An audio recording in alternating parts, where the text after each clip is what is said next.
147세에 죽었고요. 그 아버지 이삭은 180세에 죽었습니다. 그리고 그 할아버지 아브라함은 175세에 죽었습니다. 그러니까 아버지 이삭 180세, 할아버지 아브라함 175세 엇비슷하게 죽었죠. 그런데 야곱은 147세에 죽었습니다. 좀 못 살았어요. 좀 못 살았습니다. 덜 산 거죠. 야곱이 130세에 요셉이 총리로 있는 애굽으로 내려갑니다. 그때 애굽의 바로를 만나요. 그때 야곱이 자기를 이렇게 소개를 합니다. 우리 창세기 47장 9절 한번 볼까요? 읽어봅시다. 야곱이 바로에게 아뢰되 내 나그네 길의 세월이 130년이니이다. 내 나이가 얼마 못 되니 우리 조상의 나그네 길의 연조에 미치지 못하나 험악한 세월을 보내었나이다 하고 아멘 아멘. 다시 한번 보여주시겠어요? 거기 보면 내 나그네 길의 세월이 130년입니다 130살이라는 뜻이에요. 근데 내 나이가 얼마 못 된다는 거예요. 누구에 비하면? 우리 조상, 우리 아버지 이삭이나 할아버지 아브라함에 비하면 130이 못 됐는데 정말 꼬부랑 할아버지가 됐어요. 이런 얘기를 합니다. 우리 여러분들은 여러분의 이제 뭐 부모님은 몇 세에 돌아가셨을까요? 여러분의 조부모님은 몇 세에 돌아가셨을까요? 물론 살아계시기도 해요. 아직 아버지가 젊으니까 자꾸 아버지 보면서 아빠 죽었어 그러면 안 돼요. 할아버지도 아직 살 수 있어요. 그런 나이의 친구들도 같이 있으니까. 그런데 여러분, 의학이 발달해서도 그렇지만 우리가 훨씬 더 오래 살 것 같지 않나요? 저는 아버지가 50이 못 돼서 돌아가셨어요. 48살에 돌아가셨거든요. 할아버지는 제가 태어나기도 전에 돌아가셨어요. 저는 지금 우리 아버지가 살아보지 못한 나이를 제가 살고 있어요. 살고 있어요. 근데 저희보다 7살 많은 형님이 있는데, 근데 아버지 나이쯤 되니까 기분이 묘해지더래요. 묘해지더래요. 뭐 저는 그러진 않았는데, 여튼 우리 장로님들이나 권사님들을 뵈면 참 대단한 것 같아요. 70이 넘고 80이 넘고 90에 이르르신 분들이 있잖아요. 살면서 얼마나 힘든 일들을 많이 겪었겠어요. 일제시대부터 겪으신 분이 있고 6.25를 겪으신 분도 있고 많은 어려움도 있어요. 그리고 죽음의 숱한 그런 순간들이 있었을 텐데 다 견디고 지금까지 사신 거예요. 정말 대단한 거예요. 우리가 박수 한번 쳐줘야 돼요. 박수 한번 쳐줘야 돼요. 대단한 거예요. 가끔 생각해 봐요. 난 우리 장로님, 권사님처럼 살 수 있을까? 그런 생각을 해보면 장담 못하죠. 장담 못합니다. 아무튼 간에 이 야곱은 자기를 바로에게 소개할 때 저는요 험악한 세월을 살았어요. 그렇게 인생을 논합니다. 험악한 세월을 살았다. 야곱이 험악한 세월을 산 그 대표적인 3가지 땅이 있어요.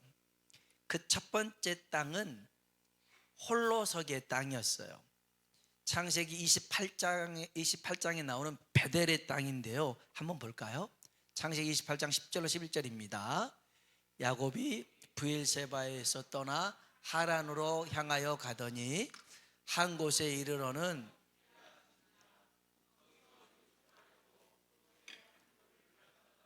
베개를 삼고 거기 누워 자더니 아멘. 여기가 베델입니다. 베델이에요. 왜 베델의 땅이 험악한 땅이냐? 야곱이 홀로 서기를 했던 곳이 베델입니다. 전에는 가족과 함께 살았어요. 특별히 엄마 리브가가 꼭 품에 품고 살았어요. 야곱은 마마보이였거든요. 그래서 엄마가 시키는 대로 다 했어요. 그러니까 아빠 이삭은 에서를 좋아하고 엄마 리브가는 야곱을 좋아했어요. 야곱을 사랑했어요. 그래서 엄마 품 안에서 이렇게 지냈던 이가 야곱이었거든요. 야곱이 저 하란으로 간 나이가 최소 40살이 넘어요. 이게 따져보면 60이 가까운데, 아무튼 간에 40이 넘었는데 엄마 하고 진짜 캥거루처럼 엄마 뱃속에서 지냈던 이가 야곱이었어요. 가족품에 딱 달라붙었는데 드디어 홀로서기를 하는 거예요. 가족을 떠나서 홀로서기 하는 거예요. 뿐만 아니라 물질에서 홀로서기를 하는 거예요. 전에는 엄마 아빠가 다 줬어요. 근데 이제부터는 자기가 헤쳐나가야 돼요. 생계를. 물질의 홀로서기였고요. 그 다음에 이제는 자기가 인생을 혼자서 살아가야 되는 인생의 홀로서기였고, 신앙의 홀로서기였어요. 여러분, 홀로 선다라고 하는 것은 이건 참 외롭기도 하고 쓸쓸하기도 하고 그러잖아요. 이제 우리나라도 그 1인 가구 시대가 이렇게 보통 가구의 그런 하인 2인 3인 했는데 1인 가구 세대가 지금 50% 이상이 돼가고 있어요. 굉장히 많아요, 1인 가구가. 여튼 간에 이 홀로 선다라는 것이 야곱에게는 굉장히 큰 충격이었어요. 두 번째, 그가 있었던 땅이 있어요. 그것은 야복강이라는 것인데 창세기 32장입니다 11절 볼까요? 내가, 같이 읽어봅시다. 내가 주께 간구하오니 내 형의 손에서, 에서의 손에서 나를 건져내시옵소서. 내가 그를 두려워함은 그가 와서 나와 내 처자들을 칠까 겁이 나기 때문이다. 아멘. 야곱의 모든 삶이 그랬어요. 베델에 있다가 하란에 가가지고 그 삼촌 집에서 20년 동안 고생했잖아요. 그러면서 나헬을 얻기 위해서 7년 고생했다가 레아를 그냥 어떻게 해서 해가지고 14년 했다가 그 다음에 여기서 20년 동안 자기 해가지고 이제 모든 재산을 가지고 나왔어요. 야복강에 도착했는데 형 에서, 쌍둥이 형 에서가 이제 죽인다는 거예요. 보복을 하겠다는 거예요. 장자권 빼와서 같이, 축복권 빼와서 같이, 그래서 죽인다고 했던 것. 그래서 이제 자기의 모든 것, 처자식도, 그 다음에 재산도, 목숨도 잃게 될 만한 땅이 야복강이었어요. 세 번째는요, 여기 가나안 땅이었는데 창세기 43장 한번 볼까요? 읽어봅시다. 전능하신 하나님께서 그 사람 앞에서 너희에게 은혜를 베푸사 너와 다른 형제와 베냐민을 돌려보내게 하시기를 원하노라. 내가 자식을 잃게 되면 이르리로다. 아멘. 이 브엘세바, 이 가나안 땅에 살고 있었던 이 야곱에게 기근이 찾아왔어요. 첫 번째는 홀로서기였고요.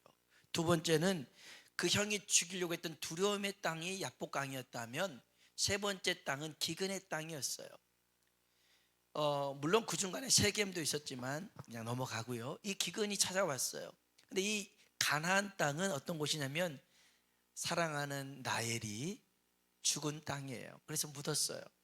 그리고 요셉이, 이 라헬이 낳은 아들이 요셉인데 이 요셉이 죽었다라고 짐승에게 잡혀 먹어서 죽었다라고 생각하는 땅이 가나안 땅이었어요. 그리고 이제는 베냐민, 요셉, 이 라헬이 낳은 두 번째 아들, 야곱은 라헬을 사랑했거든요. 라헬이 죽자 요셉에게 목숨 걸어요. 요셉이 죽자 베냐민에게 목숨 걸어요. 그런데 이 베냐민을 데려오지 않으면 안 된다는 처지에 그냥 베냐민까지 손을 놔요. 손을 놉니다. 그래서 이제는 모든 것을 포기해버린 곳이 가나안 땅이었어요. 자, 이런 고난을 통해서 그는 변화되기 시작했습니다. 야곱이라는 뜻은 속이는 자라는 뜻입니다. 그가 이스라엘로 야복강에서 바뀌는데요, 여러 의미가 있지만 이스라엘이라는 뜻을 쉽게 표현해 보면 그는 축복의 사람으로 바뀝니다. 전에는 지는 사람이었더라면 이제는 나누는 사람으로 바뀌게 됩니다. 저는 야곱을 이렇게 묵상해 볼 때 딱 야곱이라고 하면 끝이 아름다운 사람. 비록 험악한 세월, 나그네 세월을 보냈지만 그 끝은 아름다운 사람이 야곱, 이스라엘이었어요. 우리 일남성교회가 그러한 분들 되길 주의 이름으로 축복합니다. 아마 험악까지는 안 갔을까요? 힘든 여정들이 많았을 겁니다. 그렇지만 정말 끝이 아름다운 우리 일남성교회 되길 축복하고 우리 모두가 되길 축복합니다. 그가 바뀌었어요. 전에는 남의 것을 빼앗기 위해 속였던 사람이 이제는 축복의 사람으로 바뀝니다. 창세기 47장 9절에 있는 말씀 볼까요? 읽어봅시다. 야곱이 바로에게 아뢰되 내 나그네 길의 세월이 130년이니이다.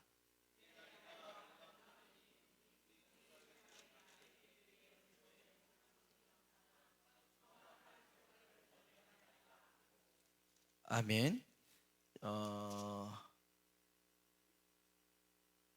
그렇죠. 그 다음에 10절까지 했어야 되는데 제가 10절을 안 했네요. 그 다음에 10절에 보면 이런 말씀이 있어요. 47장 10절에 보면 한번 따라해 봅시다. 야곱이 바로에게 축복하고 그 앞에서 나오니라. 야곱이 바로에게 축복했더라는 겁니다. 여러분, 험악한 세월을 산 노인네가 지금 세계 최강대국을 된 그런 지도자 앞에서 야곱이 바로를 축복하는 겁니다. 바로가 야곱을 축복하는 게 맞잖아요. 원래 뭐 덕담을 하든지 간에 대통령이 덕담을 하고 왕이 덕담하는 것이지 그냥 오래 살았다고 덕담하는 건 아니잖아요. 그런데 여기서는 야곱이 바로를 축복합니다. 네가 바뀌었다는 증거고요. 또 하나가 있어요.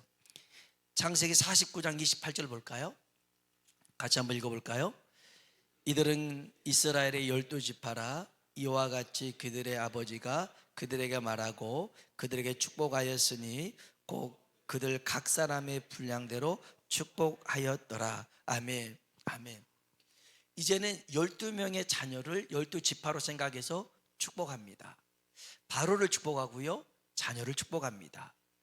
어떻게 축복할 수 있냐면 고난을 견뎠다고 해서 축복의 사람으로 바뀌어지는 게 아닙니다. 그 고난에 매 순간순간 하나님이 함께 했기 때문에 이길 수 있었고 견딜 수 있었고 축복의 사람으로 변화된 줄로 믿습니다. 조개 종류 중에 삿갓 모양을 하고 있어서 삿갓조개라는 거 있습니다. 혹시 아실지 모르겠지만요, 배 밑에나 아니면 바위에 딱 붙어 있습니다. 그런데 얘가 얼마나 바위에 붙어 있는데 얼마나 힘이 세냐면 보통 이렇게 조개를 떼내면 조개가 떼어지는 게 아니라 바위가 부서질 정도로 그렇게 접착력이 뛰어납니다. 딱 붙어, 접착력이 딱 이렇게 붙어 있는데 왜 그런가 과학자들이 연구해 보니까 파도의 힘이 약 500km의 파도가 탁 내려치는데도 얘가 버텨지는 거죠. 그러면서 점점 더 붙게 있게 되는 것입니다. 그래서 엄청난 파도와 바람 속에서 오래 견딜 수 있었던 이 삿갓조개처럼 저나 여러분이나 인생에 어려움들이 있을 때 하나님께 딱 달라붙어 있길 주의 이름으로 축복합니다. 삿갓조개가요, 바위가 없으면 존재할 수가 없어요. 근데 바위가 있으니까 여기 딱 붙어가지고 그 파도도 비바람도 견뎌낼 수 있더라는 것입니다. 중국 극동지방에 가보면 모소대나무라는 게 있습니다. 모소대나무라는 게 있는데요, 씨앗을 뿌립니다. 그러면 한 4년 동안은 손가락 여기 한 마디 2cm에서 2마디 4cm 정도 요렇게밖에 자라지 않습니다. 그러니까 요만큼밖에 안 되는 4년 동안 요만큼 대나무 싹이 난 거예요. 요만큼. 이렇게 4년 동안을 있습니다. 그런데요, 4년이 지나잖아요. 그러면 이제 얘가 5년이 되는 시점에서 하루에 30cm 자랍니다. 하루에 30cm. 그러니까 매일 요만큼씩 자라는 거예요.